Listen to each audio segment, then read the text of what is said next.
அர்ஜுனனுடைய மனதில் இருக்கின்ற பளுவை, சோகத்தை நீக்க முதலில் பகவான் ஆத்ம தத்துவத்தை உபதேசம் செய்தார். பீஷ்மர், துரோணர் இவர்களுடைய ஆத்மா அழிகின்றது என்று நீ துயரப்படாதே. காரணம், ஆத்மா என்ற ஒரு தத்துவம் அழிவதில்லை. அதைத் தொடர்ந்து அனாத்மாவினுடைய அடிப்படையில் நீ துயரப்பட வேண்டிய அவசியம் இல்லை என்று உபதேசித்தார்.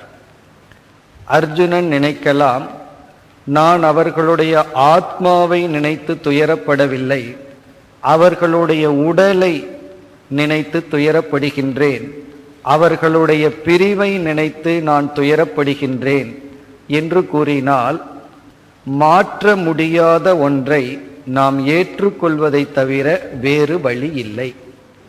நமக்கு விருப்பமில்லாத ஒரு சூழ்நிலை வெளியே இருக்கின்றது. அதை குறித்து நாம் ஏற்றுக்கொள்ளாமல் துயரப்பட்டு கொண்டிருந்தால் நம்முடைய துயரம் அந்த சூழ்நிலையை மாற்றப் போவதில்லை. ஒரு கால் நம்முடைய துயரம் சூழ்நிலையை மாற்றுகிறது என்று வைத்துக் கொள்வோம். அந்த துயரத்தை நாம் வரவேற்போம். காரணம் என்ன?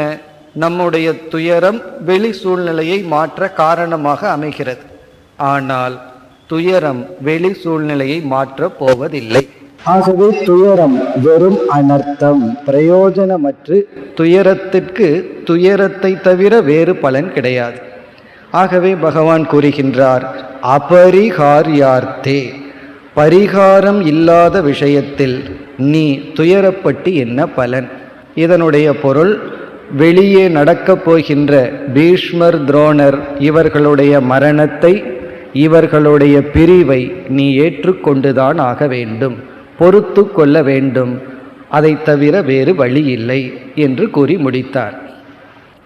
அதற்கு பிறகு எந்த ஒரு ஆத்ம தத்துவத்தை பகவான் உபதேசித்தாரோ, இனிமேல் எந்த ஒரு கர்மயோகம், தியானம் போன்ற தத்துவங்களை எல்லாம் உபதேசிக்கப் போகின்றாரோ, இந்த ஞானத்தினுடைய பெருமையை, மகிமையை குறிப்பிட்டார். நாம் சாஸ்திரத்திற்குள் சென்றால், சாஸ்திரத்தில் முதலில் மனித ஜென்மத்தினுடைய பெருமை பேசப்படும். மானிடலாய் பிறத்தல் அரிது என்று இந்த உடலினுடைய பெருமை பேசப்படும். எதற்காக வேதாந்த சாஸ்திரத்துக்குள்ள போனோம்னா மனித ஜென்மத்தினுடைய மகிமையை பேசுகிறார்கள் என்றால், இந்த உடலிலிருந்து நாம் மோக்ஷம் என்கின்ற மேலான பலனை அடைய முடியும். மிருக சரீரத்திலிருந்து அதெல்லாம் அடைய முடியாது. ஒரு பொருளிலிருந்து அந்த பொருளிலிருந்து மட்டும் அடையக்கூடியதை அடைந்தால் அந்த பொருளை நாம் முழுமையாக பயன்படுத்தியதாகின்றது. ஒரு உதாரணம் சொல்வார்கள். காட்டில் ஒரு பெண் சமைப்பதற்காக மரங்களை சேகரித்து கொண்டிருக்கின்றாள். அவள் அறியாமையுடன் கூடியவள், விவரம் தெரியாதவள். அப்படி அவள் சமைக்கிறதுக்கு சேகரித்த கட்டைகளில் சந்தனக்கட்டையும் அவளுக்கு கிடைத்தது. சந்தனக்கட்டையின் மகிமை தெரியாமல் சமைப்பதற்கு பயன்படுத்துகின்றாள். அப்பொழுது அந்த ஸ்லோகத்தில் என்ன சொல்லப்படுகிறது? சந்தனக்கட்டையை சமைப்பதற்கு பயன்படுத்தினாலும் பிரயோஜனம் இருக்கின்றது, ஆனால் அதை எதற்கு பயன்படுத்தலாம்? அதுபோல் மனித ஜென்மத்தை மிருகங்கள் போல் பிறத்தல், இன்பத்தை அனுபவித்தல், உறங்குதல், இறத்தல் என்ற நிலையில் இருந்தால் அதிலே ஒரு சுகத்தோடு தான் இருந்து செல்கின்றோம். ஆனால் இந்த ஜென்மத்திலிருந்து முழுமையான பயனை அடையவில்லை. எதற்கு சமம் என்றால் சந்தனக்கட்டையை சமைப்பதற்கு சமம் என்று கூறுகின்றார். அப்படி இந்த மனித ஜென்மத்தினுடைய பெருமை, இதனால் தான் மோட்சத்தை அடைய முடியும், இதை காட்டத்தான் பகவான் இந்த ஞானம் அரிதிலும் அரிது, இதை உபதேசிப்பவர்கள், இதை கேட்பவர்கள், இதனுடைய பலன் இதெல்லாம் அரிது என்று உபதேசம் செய்து 30வது ஸ்லோகத்தில் முடிவுரை செய்கின்றார். என்ன முடிவுரை என்றால், ஆத்மாவின் அடிப்படையிலும் அனாத்மாவின் அடிப்படையிலும் துயரப்பட வேண்டிய அவசியம் இல்லை. தேஹி நித்யம் அவத்யோயம் தேகே சர்வஸ்ய பாரத. ஹே அர்ஜுனா, இந்த தேகத்திற்குள் இருக்கின்ற தேகியான ஆத்மா என்றும் அழியாதவன். தஸ்மாத் சர்வாணி பூதானி நத்வம் சோச்சிது மர்ஹசி. ஆகவே நீ எந்த ஜீவனை குறித்து துயரப்பட வேண்டிய அவசியம் இல்லை, அதாவது துயரத்திற்கான உண்மையான காரணம் இல்லை என்று இந்த தலைப்பை பகவான் நிறைவு செய்கின்றார். இனி அடுத்த ஸ்லோகத்திலிருந்து வேறு தலைப்புக்கு வருகின்றார்.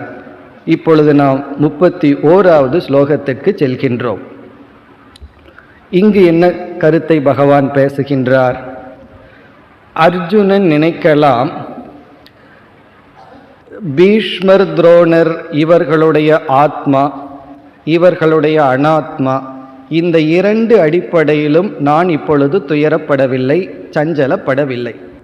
ஆனால் இந்த யுத்தம் என்கின்ற ஒரு செயல் அதர்மமாக இருக்கின்றது, நான் பாபத்தை செய்ய வேண்டியது வரும் என்று துயரப்படலாமே. அவர்கள் மரணம் அடைவது இயற்கை என்றால் அது இயற்கையாக நடக்கட்டும், அதற்கு நான் ஏன் காரணமாக வேண்டும்? ஆகவே என்னுடைய செயலானது அதர்மமாக இருக்கலாம் அல்லவா, நான் அதர்மத்திற்கு பயந்து துயரப்படுகின்றேன் என்று அர்ஜுனன் நினைக்கலாம். இப்போ அர்ஜுனனுடைய துயரத்திற்கு 3வது காரணம் வருகின்றது. முதல்ல பகவான் ஆத்மாவை நினைச்சு துயரப்படுகிறாயான்னா இல்லைன்னு நிரூபிச்சிட்டார். உடலை நினைத்து துயரப்படுகின்றாயா, அவர்களுடைய உடலினுடைய அழிவை நினைத்து துயரப்படுகின்றாயா, அதற்கு இல்லை, அவசியமில்லைன்னு பகவான் கூறிவிட்டார். அர்ஜுனன் சொல்லலாம், நான் இரண்டையும் குறித்து துயரப்படவில்லை, அவர்களுடைய மரணத்தை நான் ஏற்றுக்கொள்கின்றேன், ஆனால் அதற்கு நான் ஏன் காரணமாக வேண்டும்? இந்த செயல் அதர்மமான செயல் அல்லவா, ஆகவே நான் துயரப்படுகின்றேன், அதர்மத்தை கண்டு நான் அஞ்சுகின்றேன் என்று அர்ஜுனன் நினைக்கலாம். அதற்கு இனி பதில் பகவான் கொடுக்க போகின்றார். உண்மையிலேயே ஒரு மனம் அதர்மத்திற்கு பயப்பட்டால் அந்த மனதை பகவான் சாத்விகமான மனம் அப்படின்னு சொல்றார். அந்த பயத்தை சாத்விகமான பயம் என்று சொல்கின்றார். காரணம் என்னவென்றால், தர்மாதர்ம விஷயங்களில் நமக்கு அதர்மத்தில் ஒரு பயம் ஏற்படுவதும் கூட ஒரு தெளிவான நல்ல மனதினுடைய செயல்பாடு தான். பயமும் கூட நம்மை பாதுகாக்கின்ற ஒரு விதமான உணர்ச்சி. ஒரு கால் பயமே முழுமையாக நம்மை விட்டு நீங்கிவிட்டால் அவன் ஞானியாக இருந்தால் அதர்மத்துக்கு செல்ல மாட்டான், இல்லை என்றால் அந்த பயமின்மையே அதர்மத்தில் அவனை அழைத்து சென்று விடும். அதனால தான் ஒரு அறிஞர் மிக அழகாக கூறினார், நாம் ஏன் அதர்மம் செய்யக்கூடாது, பாபம் செய்யக்கூடாது என்றால், இந்த பாபம் என்ன செய்யுமாம், ஏற்கனவே நமக்குள் செய்து வைத்துள்ள பாபங்கள் என்ன செய்யுமாம், அல்லது பாபத்தின் வழியாக பணத்தை சம்பாதித்தல், பதவியை சம்பாதித்தல், அல்லது மற்ற உறவினர்களை சம்பாதித்தல், இப்படி பொய்மையாக பொருளை ஈட்டினால் அந்த பொருள்களெல்லாம் நம்ம என்ன செய்து விடுமாம், அதர்மம் செய்தால் மனதில் ஏற்படுகின்ற பயத்தை நீக்கிவிடுமாம்.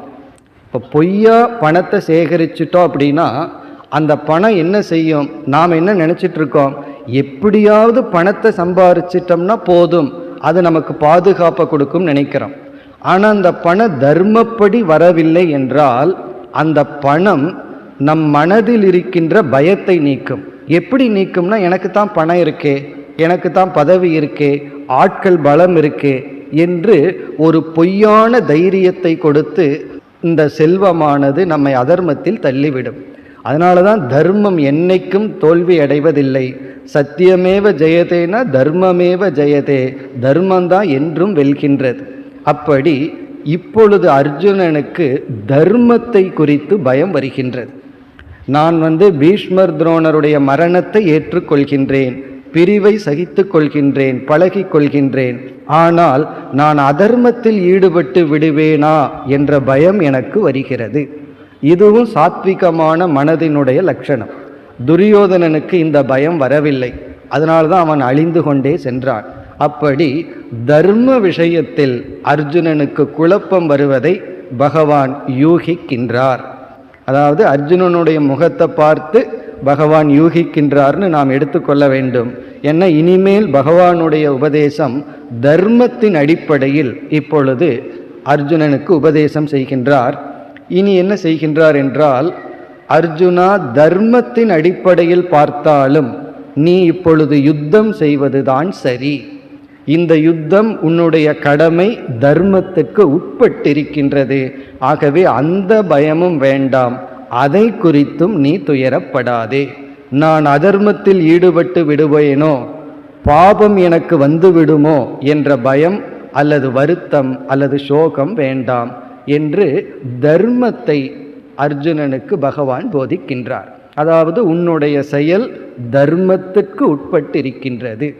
ஆனால் அர்ஜுனனுடைய மனதில் வருகின்ற பயத்திற்கும் சோகத்திற்கும் சரியான காரணம் இருக்கின்றது. அதர்மம் செய்து விடுவேனோ என்ற பயம் நமக்கு வந்தால் அந்த பயத்தை நாம் காப்பாற்ற வேண்டும். காரணம் என்ன? அது அதர்மத்திலிருந்து அந்த பயம் நம்மை காப்பாற்றும். இப்பொழுது அர்ஜுனனுக்கு அந்த பயம் வருகிறது. ஆனால் சில சமயங்களில் என்ன செய்து விடுவோம், தர்மமாகவே செயல் பண்ணுவோம், ஆனால் இது தப்பா அப்படின்னு ஒரு பயம் வரும். அதைத்தான் நாம் நீக்க வேண்டும். அந்த இடத்துல நம்ம எது தர்மம் எது அதர்மம் என்று தெரிந்து தர்மப்படி நம்ம செயல்படும் பொழுது பயம் இல்லாமல் செயல்பட வேண்டும். எந்த விதமான பயமோ குற்ற உணர்வோ இல்லாமல் அந்த தர்மத்தில் ஈடுபட வேண்டும். அதற்கான உபதேசத்தை பகவான் இப்பொழுது துவங்குகின்றார். அதை துவங்கி இந்த உபதேசத்தை முடித்து பிறகு அப்படியே கர்மயோகத்திற்குள் பகவான் நுழைய இருக்கின்றார். இனி இந்த 31வது ஸ்லோகத்தில் என்ன சொல்கின்றார் என்பதை பார்ப்போம். ஸ்வதர்மம் அபிச்ச அவேக்ஷிய, ஸ்வதர்மத்தின் அடிப்படையில் பார்த்தாலும், ஸ்வதர்மம் அபி, ஸ்வதர்மம்னா நம்முடைய கடமை, ஸ்வதர்மத்தின் அடிப்படையில் பார்த்தாலும் ந விகம்பிதும் அர்ஹசி, நீ சஞ்சலப்பட வேண்டிய அவசியம் இல்லை. விகம்பிதும்னா குழப்பம் அடைய வேண்டிய அவசியம் இல்லை, துயரப்பட வேண்டிய அவசியம் இல்லை. மனதில் உன்னை சஞ்சலத்துக்கு இங்கு இடமில்லை. உன்னுடைய ஸ்வதர்மத்தின் அடிப்படையில் பார்த்தாலும் அப்படின்னா என்ன அர்த்தம்? நீ செய்கின்ற இப்போ செயல் தர்மத்திற்கு உட்பட்டுள்ளது, ஸ்வதர்மமாக இருக்கின்றது. பிறகு மீண்டும் கூறுகின்றார், தர்மாதி யுத்தாத், தர்மமான யுத்தத்தை காட்டிலும் அந்யத் ஸ்ரேயக, வேறு நன்மையை கொடுப்பது க்ஷத்ரியஸ்ய ந வித்யதே, க்ஷத்ரியனுக்கு இல்லை. தர்மமான யுத்தத்தை செய்வதை காட்டிலும் வேறு நன்மை ஸ்ரேயக க்ஷத்ரியனுக்கு இல்லை. இப்பொழுது நீ க்ஷத்ரிய தர்மத்தில் இருக்கின்றாய்.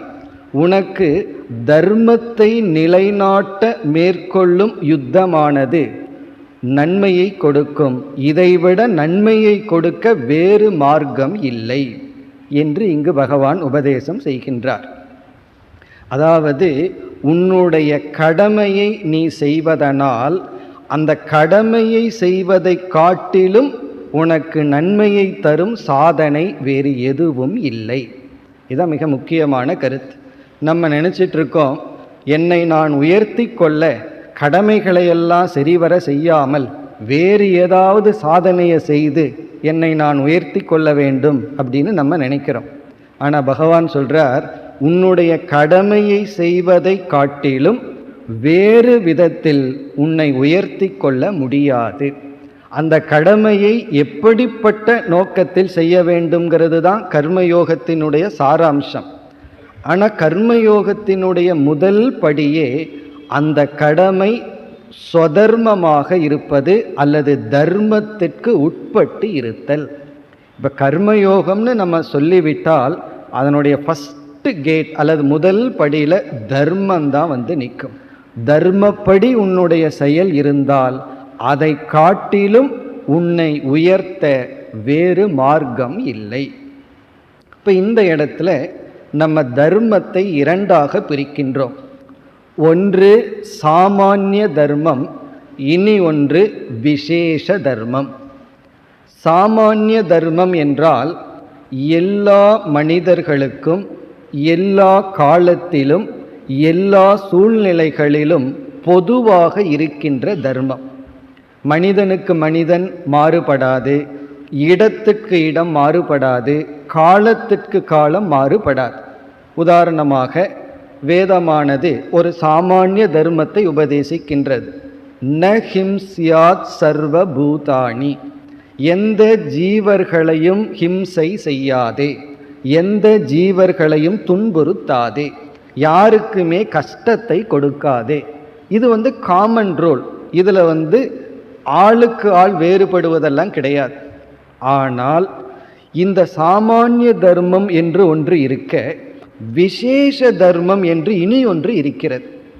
இந்த விசேஷ தர்மம் என்றால் மனிதனுக்கு மனிதன் மாறுபடுகின்ற, காலத்துக்கு காலம் இடத்துக்கு இடம் மாறுபடுகின்ற தர்மம்.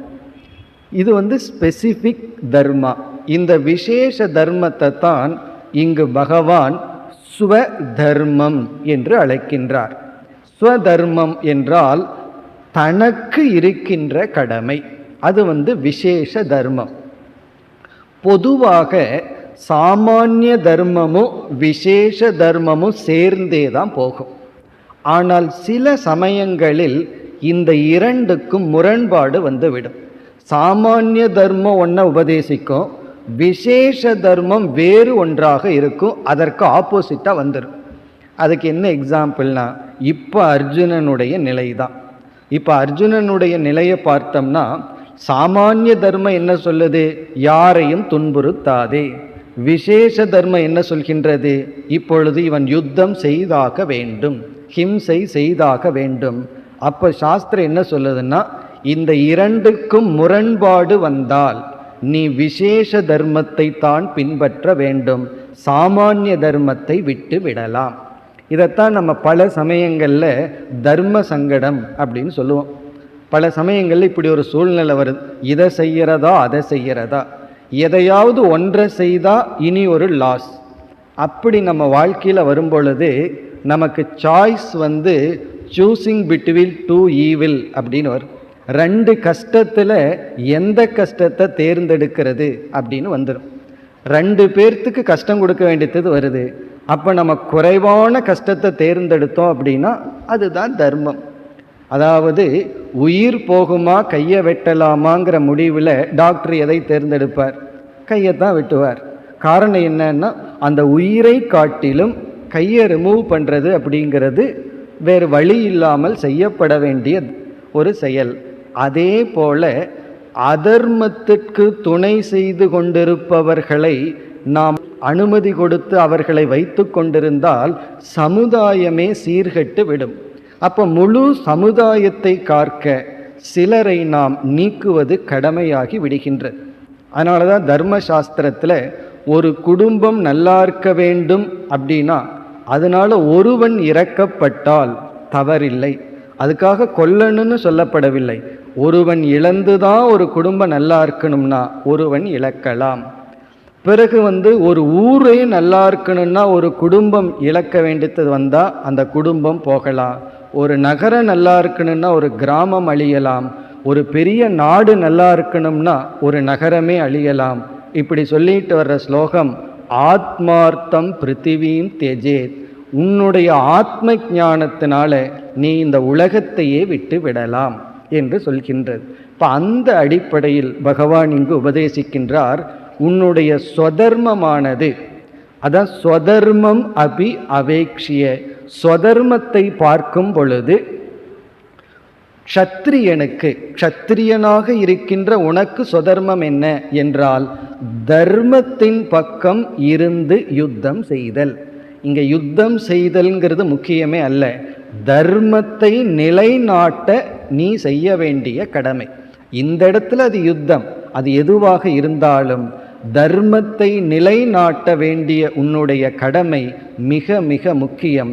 அந்த கடமையை செய்வதை காட்டிலும் வேறு ஸ்ரேயஸ் நன்மை உனக்கு இல்லை. ஆகவே இப்போ மூன்றாவதனுடைய அடிப்படையில் பகவான் என்ன கூறுகின்றார்? தர்மத்தின் அடிப்படையிலும் நீ துயரப்பட வேண்டிய அவசியம் இல்லை. ஆத்மாவின் அடிப்படையிலே உனக்கு சோகத்துக்கு காரணம் இல்லை, அனாத்மாவின் அடிப்படையிலே நீ துயரப்பட வேண்டாம், தர்மத்தின் அடிப்படையிலும் நீ துயரப்பட வேண்டிய அவசியம் இல்லை. இதுதான் இந்த ஸ்லோகத்தில் கூறுகின்றார். இனி அடுத்த ஸ்லோகத்தில் 32வது ஸ்லோகத்தில் என்ன கூறுகின்றார் என்றால், எதிர்ச்சயா ச உபபன்னம் சொர்க்கத்வாரம் அபாவிருதம்.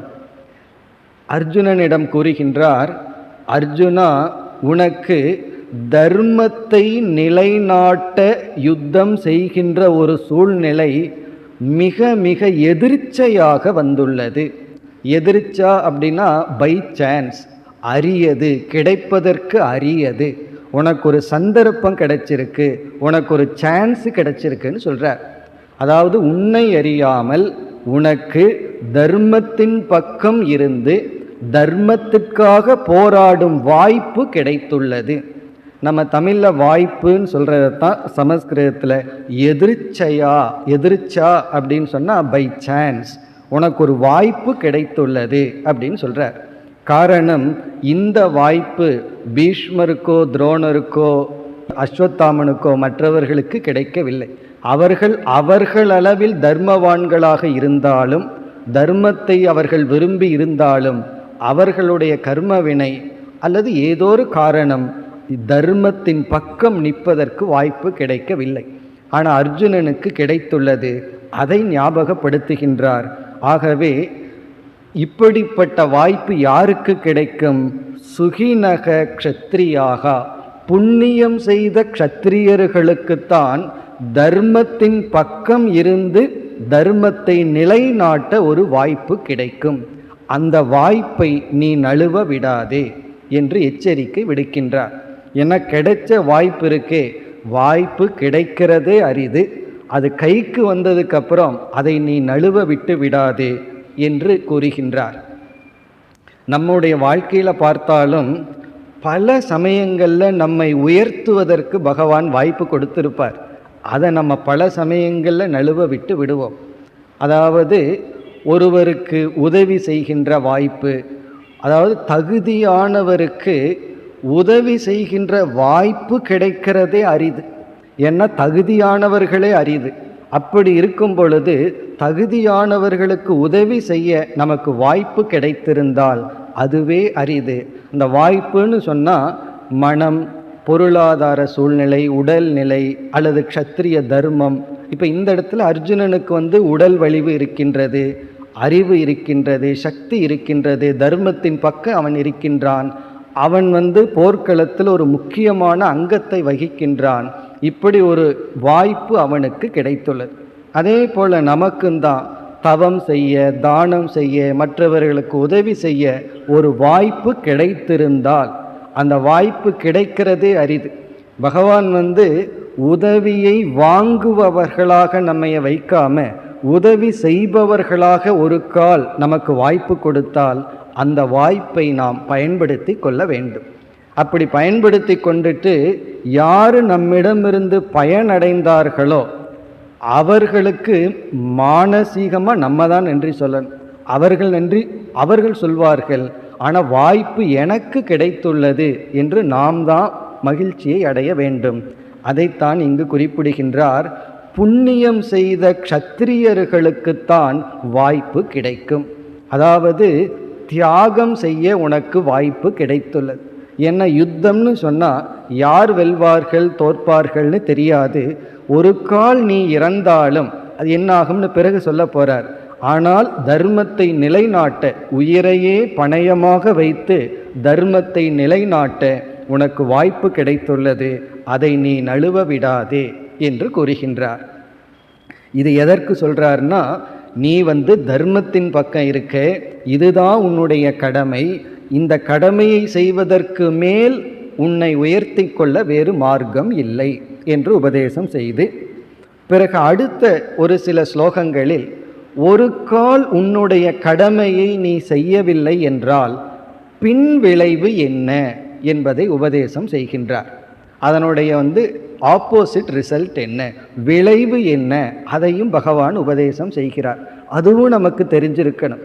அதாவது நாம் ஏன் அதர்மத்தில் போகிறோம் அப்படின்னா, அதர்மத்தின் வழி சென்றால் அதனுடைய பின் விளைவை முழுமையாக பார்க்கின்ற சக்தி இல்லாத காரணத்தினால்தான். அதனுடைய முன் விளைவை மட்டும் பார்க்கிறோம். அதர்மத்தினால நமக்கு அப்பொழுது கிடைக்கின்ற பலனை மட்டும் புத்தி பார்க்குது, அதனுடைய பின் விளைவை பார்ப்பதில்லை. ஆகவே இங்கு பகவான் பின் விளைவை ஞாபகப்படுத்துகின்றார். ஒரு கால் கவனக்குறைவினால் நீ உன்னுடைய கடமையிலிருந்து தவறிவிட்டால் என்னவெல்லாம் நேரிடும் என்று ஒரு கற்பனை செய்து பகவான் அர்ஜுனனுக்கு ஞாபகப்படுத்துகிறார். இதுவும் நம்ம செய்ய வேண்டியது இருக்கு. ஒரு செயல் செய்தால் அதனுடைய விளைவு என்ன, விளைவு என்னன்னா பொதுவாகவே அதனால் பெனிஃபிட் பிரயோஜனம் என்னங்கிறது தான் நம்ம புத்தி பார்க்கும். அதனுடைய லாஸ், அதனுடைய இழப்பு என்ன என்று நம்முடைய புத்தி பார்க்காது. அதனால தான் கூறுவார்கள், யாருக்கு பக்குவமான மனம் வந்துள்ளது, எது மனப்பக்குவம், மென்டல் மெச்சூரிட்டிங்கிறது என்ன அப்படிங்கிறதுக்கு லட்சணம் சொல்லும் பொழுது, எது சரி எது தவறுன்னு தெரிஞ்சுக்கிறது பக்குவமான மனம்னு எடுத்துக்கொள்ள முடியாதான். அது எல்லாத்துக்குமே தெரியும். திருடனுக்கும் கூட திருடுறது தப்புன்னு தெரியும். யாருக்கு தெரியாது? இப்போ இது சரி இது தவறுன்னு தெரிஞ்சுக்கிறது பக்குவமான மனம் அல்ல. தவறானதை பின்பற்றினால் என்ன இழப்பு நேரிடும் என்று தெரிந்து கொண்ட புத்தி தான் கூர்மையான பக்குவப்பட்ட புத்தி. இந்த தவறானதை நம்ம பின்பற்றினால் அந்த விளைவை பார்க்கின்ற மனம் இருக்கே, அதான் தீர்க்க தரிசனம்னு சொல்கிறது. அதான் உண்மையான பக்குவம் அடைந்த புத்தி. அந்த புத்தி தான் தவறை நோக்கி செல்லாது, தர்மத்தை விட்டு விலகி செல்லாது. ஆகவே இங்கு பகவான் அந்த அறிவை அர்ஜுனனுக்கு கொடுக்கின்றார். அதாவது ரொம்ப சைக்கலாஜிக்கலாக பகவான் அர்ஜுனனுடைய மனதை டீல் பண்ணிட்டு போகிறார். அதாவது இது தர்மத்திற்கு உட்பட்டது தான், பெரிய வாய்ப்பு உனக்கு கிடைச்சிருக்கு, அதை நீ மிஸ் பண்ணாத. ஒரு கால் நீ அதை மிஸ் பண்ணிட்டீனா, கிடைச்ச வாய்ப்பை நீ இழந்து விட்டால், நீ அதர்மத்தின்படி சென்று விட்டால் என்ன நேரிடும், அதை இப்பொழுது கூறுகின்றார். இதெல்லாம் எதற்குனா அர்ஜுனனுக்கு பயமுறுத்துவதற்கு அல்ல, அர்ஜுனனுக்கு அறிவை புகட்ட, அந்த அவேர்னஸ், அந்த உணர்வை புகட்ட. நாம் தர்மத்திலிருந்து விலகி சென்றால் என்ன நேரிடும், இதைத்தான் நம்ம உணரணும். தர்மப்படி சென்றா என்ன பிரயோஜனம் வருங்கிறது ஒன்று இருக்கு. அதை விட அதனுடைய லாஸ், அதனுடைய இழப்பு என்ன, அதை நம்ம பார்த்தோம் அப்படின்னா நம்ம என்ன செய்வோம்? அதர்மத்தின் வழியில் செல்ல மாட்டோம், தர்மத்தின் வழி தான் செல்லுவோம். அந்த இழப்பை நம்ம எடை போட்டு பார்க்கும்போது சரியாக எடை போட்டு பார்க்கணும். இழப்பு என்ன கொஞ்சம்தான்னு நினைக்கக்கூடாது. அதர்மத்தின்படி நாம் சென்றால் அதனுடைய இழப்பு தான் இழப்பு. தர்மத்தின்படி சென்றால் நமக்கு மேலோட்டமாக அதனுடைய லாபம் இல்லாதது போல் தெரியும். ஆனால் அதனுடைய கெயின், அதனுடைய லாபம்தான் உண்மையான லாபம். இப்பொழுது அந்த இழப்பை பகவான் பேசுகின்றார்.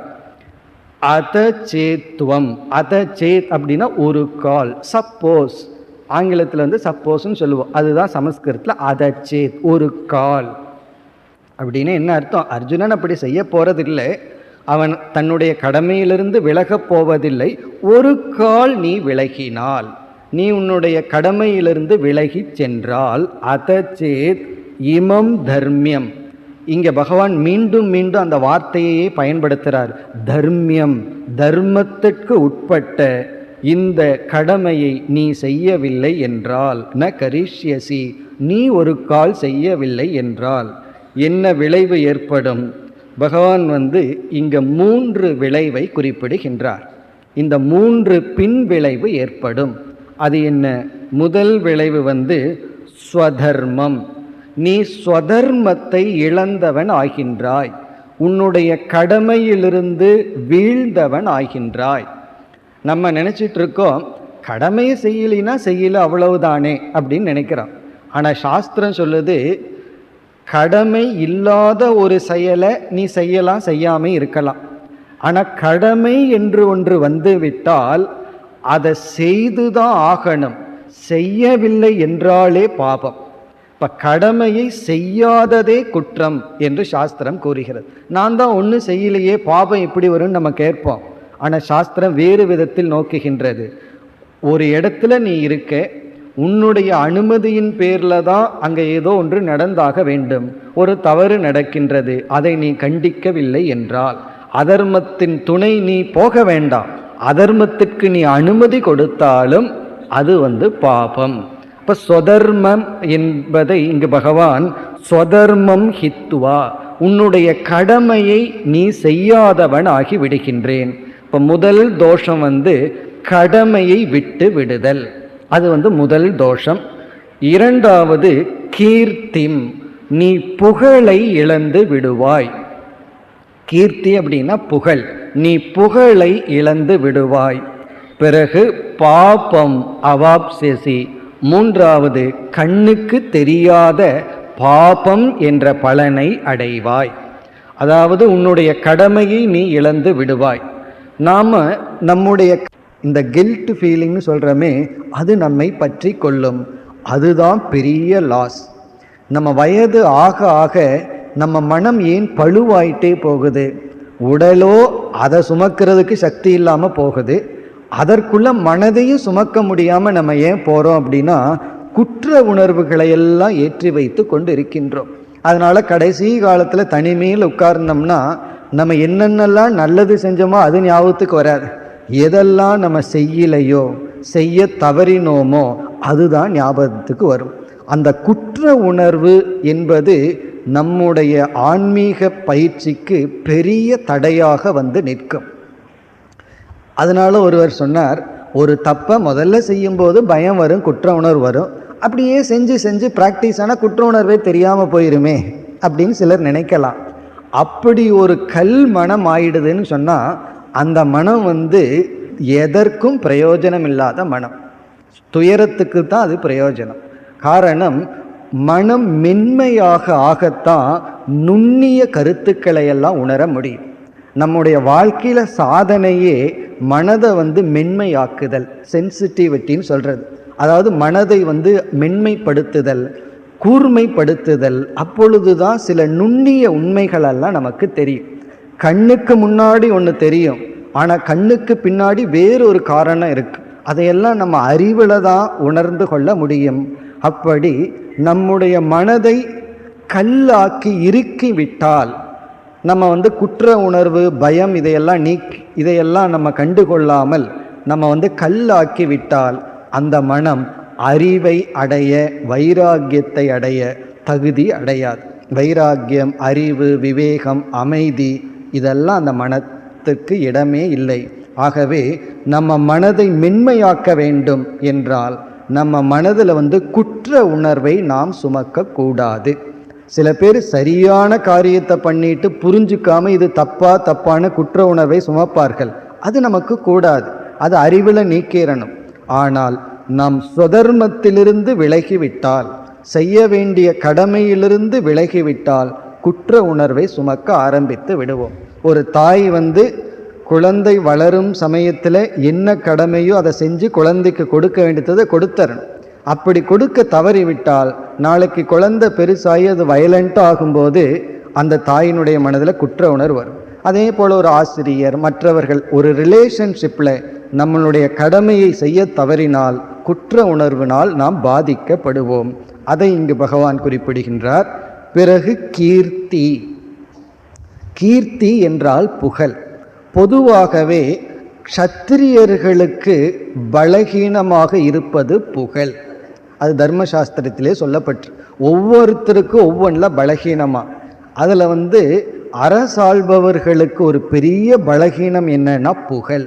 ஏன்னா அதை அனுபவித்துள்ளார்கள், அதை டேஸ்ட் பண்ணியிருக்காங்க.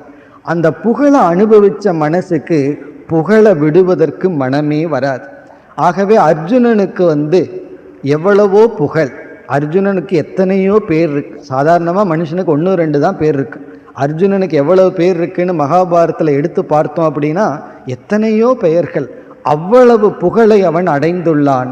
அந்த புகழை எல்லாம் நீ இழந்து விடுவாய். சரி, புகழை இழந்துட்டு போகிறேன் அப்படின்னு சொன்னால் அந்த புகழை இழந்து உன்னால் இருக்க முடியாது. ஏன்னா உன்னுடைய எக்ஸிஸ்டன்ஸே அந்த நேமில் தான் இருக்கு.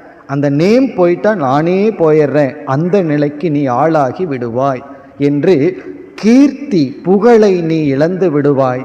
இந்த ரெண்டும் திருஷ்ட பலன், நம்ம அனுபவிக்கின்ற பலன். நம்ம கடமையிலிருந்து தவறிட்டா குற்ற உணர்வை சுமக்க ஆரம்பித்து துயரப்படுவோம். அதனால தான் நம்முடைய கடமையை செய்யும் பொழுது, இந்த கடமையை செய்யறதுனால யாராவது பிரயோஜனத்தை அடைவார்கள் அல்லவா, அவர்கள் திருப்பி நமக்கு செய்கிறார்களோ இல்லையோ அது வேறு, அது அவங்களுடைய டியூட்டி. நான் என்னுடைய கடமையை செய்யறேன், அதனால் அவங்க திருப்பி என்னை பார்த்துக்குவாங்கங்கிறதுக்கு அல்ல, என்னுடைய குற்ற உணர்வு போகிறதுக்கு செய்கிற, அவ்வளவுதான். அதோட ஃபுல் ஸ்டாப். அதான் கர்மயோகத்தில் பகவான் சொல்ல போகிறார். நீ உன்னுடைய கடமையை செய், பலனை எதிர்பார்க்காதேன்னு சொல்கிறனுடைய அர்த்தம் என்ன தெரியுமோ, உன்னுடைய மனதில் குற்ற உணர்வு வராமல் பார்த்துருக்கிறது உன்னுடைய கடமை. நீ கடமையை செய்ததற்கு பிறகு அதனால் பலனை அடைந்தவர்கள் உனக்கு திருப்பி செய்ய வேண்டியது ஏதாவது இருந்து அதை செய்கிறார்களோ இல்லையோ அது அவர்கள் பிரச்சனை. ஆனால் நீ குற்ற உணர்வை சுமக்க கூடாது. இப்போ சுதர்மத்தை நீ இழக்கக்கூடாது, கீர்த்தி புகழையும் நீ இழக்கக்கூடாது. நீ யுத்தம் செய்யவில்லை என்றால் இந்த இரண்டையும் இழப்பாய். பிறகு மூன்றாவது, பாபம் அவாப்ஸ்யசி, நீ பாபத்தை அடைந்து விடுவாய். பாபத்தை அடைந்து விடுவாய்ன்னு சொன்னால் கண்ணுக்கு தெரியாத பாபம் என்கின்ற பலன் உனக்கு வந்து விடும். பிறகு மேலும் பகவான் இதை வர்ணிக்கின்றார். இந்த அர்ஜுனனுக்கு புகழை பற்றி வர்ணிக்கின்றார் அடுத்த 3 ஸ்லோகங்களில். அதாவது இகழெல்லாம் எப்படி உனக்கு வரும், அகீர்த்திம்ச அபிபூதானி கதயிஷ்யந்தி, எல்லாமே உன்னை இகழ்வார்கள் என்று கூறி பிறகு என்ன சொல்றார், க்ஷத்திரியனுக்கு புகழை அடைந்து புகழினுடைய உச்சிக்கு சென்று இகழினுடைய உச்சிக்கு செல்வது என்பது மரணத்திற்கு சமம் என்று கூறி பிறகு அடுத்ததில் என்ன சொல்றார், அர்ஜுனன் சொல்லலாம், நான் பெருந்தன்மையாக பாபம் என்று நினைத்து இந்த யுத்தகளத்திலிருந்து சென்று விட்டேன் என்று நான் சொல்லலாம் அல்லவா என்றால், மீண்டும் பகவான் ஒரு கற்பனையான வாதத்தை வைக்கின்றார். நீ பயத்தினால் தான் பின்வாங்கினாய் என்றுதான் மக்கள் நினைப்பார்கள். உன் மனதில் இருக்கின்ற கருணையை யாரும் புரிந்து கொள்ள மாட்டார்கள். அந்த கருணை இருக்கணும்னா போர்க்களத்துக்கு முன்னாடியே அதெல்லாம் வந்திருக்கணும். இவர்களை பார்த்ததற்கு பிறகு நீ திரும்பி சென்று விட்டால் உன்னுடைய மனநிலையை யாரும் புரிந்து கொள்ளாமல் பயத்திலிருந்து விலகியதாகத்தான் நினைப்பார்கள் என்று கூறி, இந்த சொற்கள் எல்லாம், அவமான சொற்கள் எல்லாம் உன்னை மரணத்தை விட மோசமான நிலைக்கு கொண்டு சென்று விடும் என்று ஒரு சில ஸ்லோகங்களில் பகவான் கூறுகின்றார். பிறகு அடுத்த ஸ்லோகத்தில், அதாவது 37வது ஸ்லோகத்தில் விளைவை பற்றி பகவான் பேசுகின்றார். இதோடு பகவான் நீ யுத்தம் செய்யவில்லை என்றால் என்ன ஆகுங்கிற கருத்தை நிறுத்தி கொள்கின்றார். அது 36வது ஸ்லோகம் வரைக்கும் அந்த கருத்தை கூறி பிறகு, ஒரு கால் இந்த யுத்த பூமியில் நீ இறந்து விட்டால் என்ன ஏற்படும், நீ வெற்றி அடைந்தால் என்ன ஏற்படும். அதாவது என்ன சொல்றார், உன்னுடைய கடமையை செய்வதன் மூலமாக மரணமே உனக்கு வந்தால் அது நல்லது. கடமையை செய்யாமல் இருப்பதை காட்டிலும் மரணம் வந்தாலே அது நல்லதுன்னு சொல்றார். இப்போ இதிலிருந்து பகவான் நம்முடைய கடமைக்கு எவ்வளவு முக்கியத்துவம் கொடுத்து பேசுகின்றார் என்று நமக்கு விளங்குகின்றது. ஹதோவா பிராப்ஸ்யசி சொர்க்கம், நீ கொல்லப்பட்டால் சொர்க்கத்திற்கு செல்வாய். ஏன்னா இவன் இன்னும் ஆத்ம தத்துவத்தை எல்லாம் உணரவில்லை. ஆகவே இவன் மோட்சத்துக்கு செல்வான்னு பகவானால் சொல்ல முடியாது. நீ உன்னுடைய கடமையை செய்து அதனால் இறந்தால் உனக்கு சொர்க்கம் என்ற நல்ல பதவி கிடைக்கும். இல்லை, அர்ஜுனன் சொல்வான், நான் எனக்கு என் மேல் அவ்வளவு கான்ஃபிடன்ஸ் இருக்கு, நான் இறக்க மாட்டேன், நான் வெல்வேன் என்றால், ஜித்வா, நீ இந்த யுத்தத்தில் வெற்றி கொண்டால் போக்ஷ்யசே மஹீம், இந்த பூமியை நீ அனுபவிப்பாய். ரெண்டும் பாசிட்டிவாக சொல்றார். இறந்தாலும் சொர்க்கலோகத்தில் போய் இன்பமா இருப்ப, நீ வெற்றி கொண்டாலும் இந்த ராஜ்யத்தை நீ அனுபவிப்பாய். தஸ்மாத் உத்திஷ்ட கௌந்தேய, ஹே அர்ஜுனா, ஆகவே எழுந்திரு, உன்னுடைய கடமையை செய்ய என்று நீ நிச்சயம் செய்து, கடமையை செய்வேன் என்று நிச்சயம் செய்து எழுந்திரு என்று 37வது ஸ்லோகத்துடன் இந்த விசாரத்தை பகவான் முடிவு செய்கின்றார். ஒவ்வொரு முறை தஸ்மாத் ஆகவே அப்படின்னு சொல்லும்போது ஒரு டாப்பிக்கை முடிக்கின்றார் அர்த்தம். இப்போ இதுவரை பகவான் சொல்லி இருக்கின்றார், ஆத்மாவின் அடிப்படையில், அனாத்மாவின் அடிப்படையில், தர்மத்தின் அடிப்படையில், புகழினுடைய அடிப்படையில் பார்த்தால், அல்லது சொர்க்கங்கிற அடிப்படையில், பாப புண்ணியத்தின் அடிப்படையில் பார்த்தா நீ துயரப்பட வேண்டிய அவசியம் இல்லை என்று கூறிவிட்டு, இனி அடுத்த 38வது ஸ்லோகம் மிக முக்கியமான ஸ்லோகம். இதில் தான் பகவான் கர்மயோகத்தினுடைய விதையை வைக்கின்றார், கர்மயோகத்தை ஆரம்பம் செய்கின்றார். சரி, கடமையை செய்யணும்னு சொல்லிவிட்டீர்கள், ஏற்கனவே சொல்லிட்டார், கடமையை செய்வதை காட்டிலும் ஸ்ரேயஸ், நமக்கு நன்மை தருவது எதுவும் இல்லைன்னு சொல்லிட்டார். இனிமேல் பகவான் சொல்ல போறார், கடமையை செய்வதனால வர்ற ஸ்ரேயஸ், நன்மை என்ன, இந்த கடமையை நம்ம எந்த பாவனையில், ஆட்டிடியூட்ல செய்யணும், எது நம்முடைய கடமை, எப்படி செய்ய வேண்டும் என்ற கர்ம யோகத்தை இனிமேல் பகவான் அறிமுகப்படுத்த போகின்றார். ஆகவே இனிமேல் 54வது ஸ்லோகம் வரை கர்மயோக சம்பந்தமான கருத்தே வரும். அதற்கு பிறகு அர்ஜுனன் ஒரு கேள்வி கேட்கப் போகின்றான், அதற்கு பதிலாக பகவான் பேசி இந்த அத்தியாயத்தை முடிப்பார். இந்த கர்மயோகத்தினுடைய விதையான ஸ்லோகம் இது. என்ன சொல்கின்றார்? சுகதுக்கே சமே கிருத்வா லாபா லாபௌ ஜயா ஜயௌ ததோ யுத்தாய யுஜ்யஸ்வ நைவம் பாபம் அவாப்ஸ்யசி. இதுதான் ஸ்லோகம். அதாவது முதல் வரியில சுகதுக்கம், சுகதுக்கம்னா இன்பம் துன்பம், சுகம்னா இன்பம், துக்கம்னா துன்பம், லாபம் அலாபம், லாபம் நஷ்டம், லாபம்னா நமக்கு தெரியும், நஷ்டம்னா நமக்கு தெரியும், ஜெயம் அஜயம், வெற்றி தோல்வி, இவைகளையெல்லாம் என்ன செய்ய வேண்டுமா? சமே கிருத்வா, இவைகளை சமமாக பாவனை செய்து, இவைகளையெல்லாம் சமமாக பாவித்து, சமமாக மனதில் புரிந்து கொண்டு அல்லது ஏற்றுக்கொண்டு உன்னுடைய கடமையில் உன்னை நீ ஈடுபடுத்தி கொள் அப்படின்னு சொல்றார். இப்போ இதில் பார்த்தோம்னா இன்பம் துன்பம், லாபம் அலாபம், வெற்றி தோல்வி. இதில் பார்த்தோம் அப்படின்னா வெற்றி லாபத்துக்கு காரணம். நம்ம வெற்றியை அடைஞ்சோம் அப்படின்னா நமக்கு அது லாபத்தை கொடுக்கும். லாபம் இன்பத்திற்கு காரணம். அப்படி நம்ம பார்க்கணும். சுகம் லாபம் ஜெயம், இது மூன்று ஒரே ஆர்டர்ல இருக்கு. ஜெயம்னா வெற்றி, வெற்றி லாபத்திற்கு காரணமாகும். லாபம் அடைஞ்சா உடனே இன்பத்தை அடையும். நம்ம அக்கௌண்ட்ஸ்ல ப்ராஃபிட்டை பார்த்து இப்படி இருப்போம், சந்தோஷப்படுவோம். இந்த ப்ராஃபிட் லாபம் எப்போ வரும்னா நம்ம பிஸ்னஸ் சக்சஸ் ஆகும் பொழுது. அப்போ சக்சஸ் கெயினை கொடுக்கும், கெயின் இன்பத்தை கொடுக்கும். அதே போல் ஆப்போசிட்டா, அதாவது தோல்வி அடைந்தால் அது நஷ்டத்தில் முடியும், நஷ்டமானது துக்கத்தில் முடியும். இப்படி இரண்டு விதமான ஆப்போசிட் அனுபவங்கள் இருக்கு. அதை பகவான் இங்கு குறிப்பிட்டு சமே கிருத்வா, இவைகளை சமப்படுத்தி உன்னுடைய கடமையில் ஈடுபட வேண்டும். இப்போ இதனுடைய அர்த்தத்தை நம்ம பார்த்துட்டோம். இனி இதனுடைய உள் அர்த்தம் என்ன என்று பார்க்க வேண்டும்.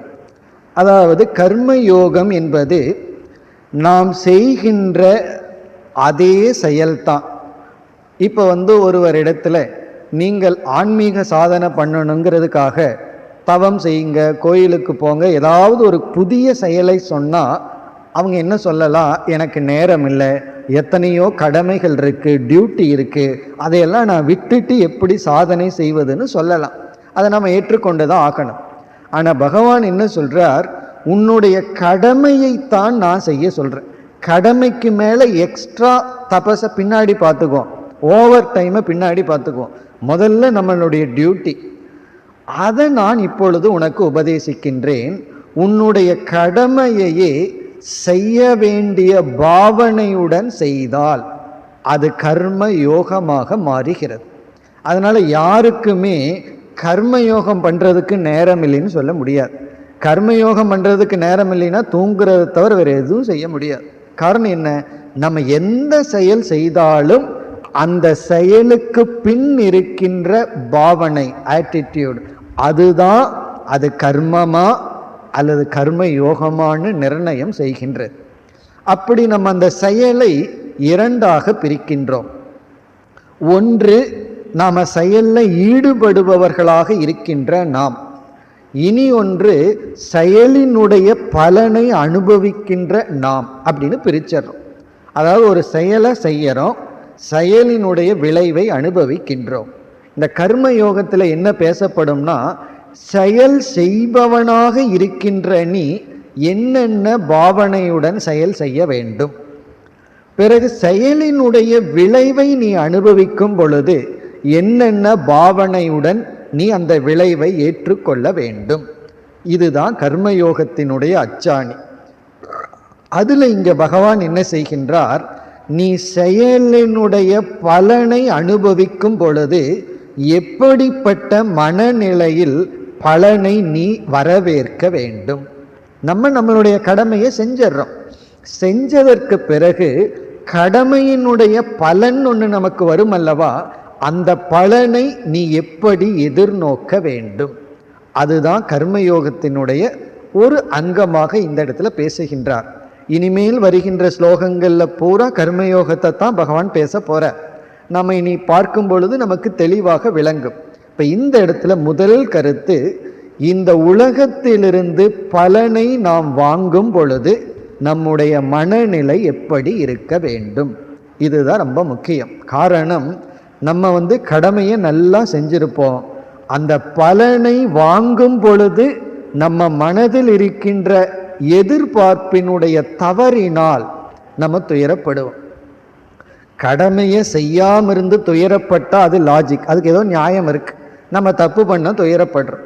சில பேர் சரியாகவே கடமையை செய்திருப்பார்கள், ஆனால் அந்த கடமையினுடைய விளைவை சந்திக்கும் பொழுது சரியான அறிவில்லாமல் அந்த விளைவில் இவர்கள் வைக்கின்ற எதிர்பார்ப்பினால் ஏமாற்றத்தை அடைந்து துயரத்தை அடைவார்கள்.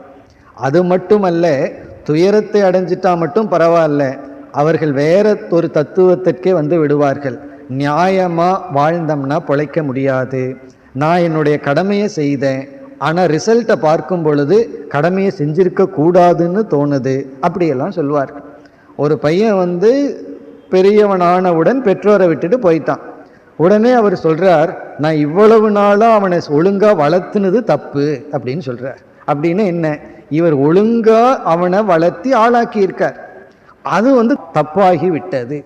ஏன் இப்படி எல்லாம் தத்துவம் பேசுகின்றார்? அது அவருடைய பிலாசபி உருவாகி விட்டது. ஏன்னா அந்த சூழ்நிலையை சந்திக்கின்ற மனதில் ஒரு குறை இருக்கின்றது. அதனால இவர் செஞ்சது தப்பு அப்படி நாம் நினைக்கின்றோம். இந்த தர்மத்திலேயே இந்த கர்மா தியரிய தவறா புரிஞ்சிட்டா இப்படித்தான் நம்ம நினைப்போம். பொதுவா ஒருவர் அதர்மத்தில் ஈடுபட்டு இருக்கார், பொய் சொல்றாரு, ஏமாற்றுகின்றார்.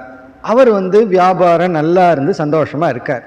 இனியொரு நேர்மையா இருக்கார், அவர் கஷ்டப்பட்டு இருக்கார்.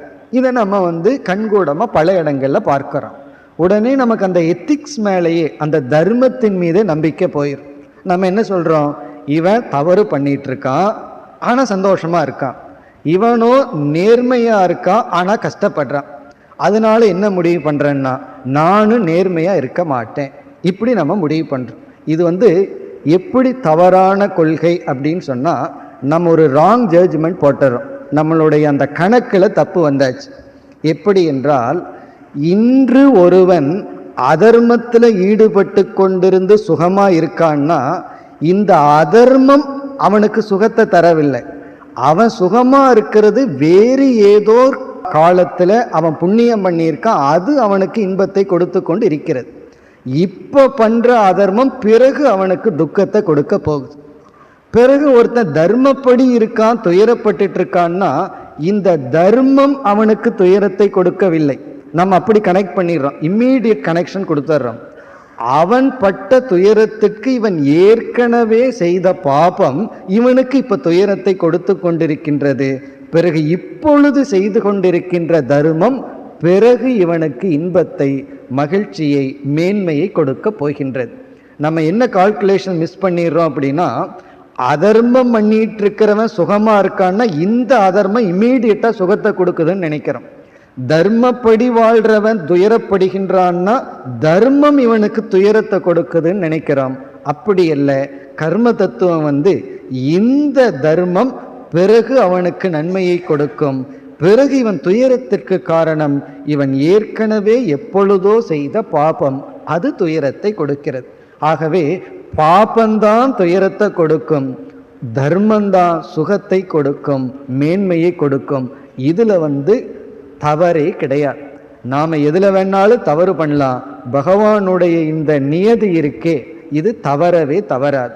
ஆகவே இங்க பகவான் உன்னுடைய கடமையை நீ செய்ததற்கு பிறகு பலனாக உனக்கு லாபம் நஷ்டம், பிறகு வெற்றி தோல்வி, இன்பம் துன்பம் இவைகள் வரலாம்.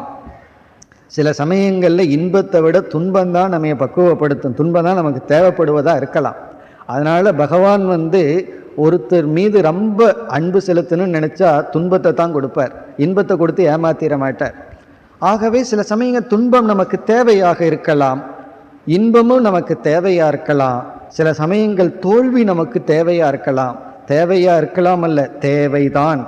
ஏன்னா ஒருவன் வெற்றி மீது வெற்றியே போயிட்டு இருந்தான்னு வச்சுக்கோமே, இயற்கைங்கிறது கண்டிப்பாக ஒரு சமயத்தில் ஏதாவது ஒரு தோல்வி வரும்.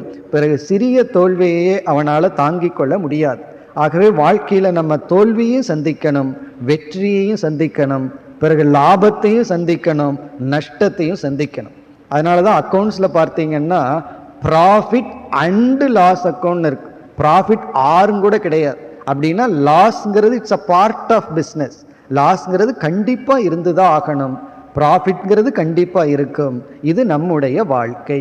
இப்போ பலன்னு வரும் பொழுது இது ப்ராஃபிட், இது லாஸ் அப்படின்னு நம்ம பிரித்து பார்த்துட்டு இதை ஏற்றுக்கொள்ளாமல் நாம் இருந்தால், இது ஏன் எனக்கு வந்தது, இது எனக்கு வந்திருக்க கூடாது, இந்த சங்கடத்தை நான் அனுபவிக்க கூடாது என்றெல்லாம் நினச்சி நம்ம ரெசிஸ்ட் பண்ணுறோன்னு வச்சுக்கோமே, இது பகவானுடைய சொல்லை தட்டுவதற்கு சமம். நாமெல்லாம் பக்தர்கள்னு நம்ம சொல்லிக்கொண்டு ஒருவர் மீது நம்ம பக்தி வச்சிருக்கிறோம்னா என்ன அர்த்தம்? அவர் சொல்வதை நாம் கேட்போம்னு அர்த்தம். நீங்க சொல்றத கேட்கவே மாட்டேன், ஆனால் உங்க மேல அன்பு வச்சிருக்கிறேன்னா அது என்ன அன்பு? உங்க மேல நான் அன்பு வச்சிருக்கிறேன்னா என்ன அர்த்தம்? நீங்க என்ன சொன்னாலும் நான் கேட்பேன்னு அர்த்தம். நாம உண்மையான பக்தர்கள் அப்படின்னா பகவான் என்ன சொல்றாரோ அதை நம்ம கேட்கணும். பகவானுடைய நியதியை ஏற்றுக்கொள்ளுதல். நாம ஏற்றுக்கொள்ளவில்லை சொன்னா பகவானையே வேண்டான்னு சொல்றதுக்கு சமம். இப்ப உங்களை நான் நிராகரிக்கிறேன்னு சமம். நம்ம வாழ்க்கையில எதையெல்லாம் அனுபவிக்கின்றோமோ அது இன்பமோ துன்பமோ, லாபமோ நஷ்டமோ, வெற்றியோ தோல்வியோ, அது இறைவனுடைய பிரசாதம். இதுதான் கர்மயோகத்தினுடைய ஆரம்பம். இப்போ எதெல்லாம் எனக்கு கிடைக்கின்றதோ, மானம் அபமானம் இன்பம் துன்பம், எதெல்லாம் எனக்கு வருகின்றதோ அந்த இடத்துல எனக்கு சாய்ஸ் கிடையாது. செய்யறதுக்கு முன்னாடி எனக்கு சாய்ஸ் இருக்கு. இப்படி செய்யலாம், அப்படி செய்யலாம், செய்யாமல் இருக்கலாம். ஆனால் அனுபவத்தை நாம் பெறும் பொழுது நமக்கு அந்த இடத்துல சாய்ஸ் இல்லாமல் இருக்கு. தேர்ந்தெடுக்கிற வாய்ப்பு இல்லாமல் நாம் பலனை அனுபவிக்கின்றோம். இப்போ இந்த உலகம் நமக்கு இன்ப துன்பங்களை எல்லாம் கொடுக்கும் பொழுது அதை சமமாக பாவித்து இஸ் ஈக்குவல் டு ஈஸ்வரனுடைய பிரசாதமாக பாவித்து. இப்போ ஈஸ்வரனுடைய பிரசாதம்னு சொன்னால் குறை சொல்ல மாட்டோம்னு அர்த்தம், அதாவது ஏற்றுக்கொள்வோம்னு அர்த்தம்.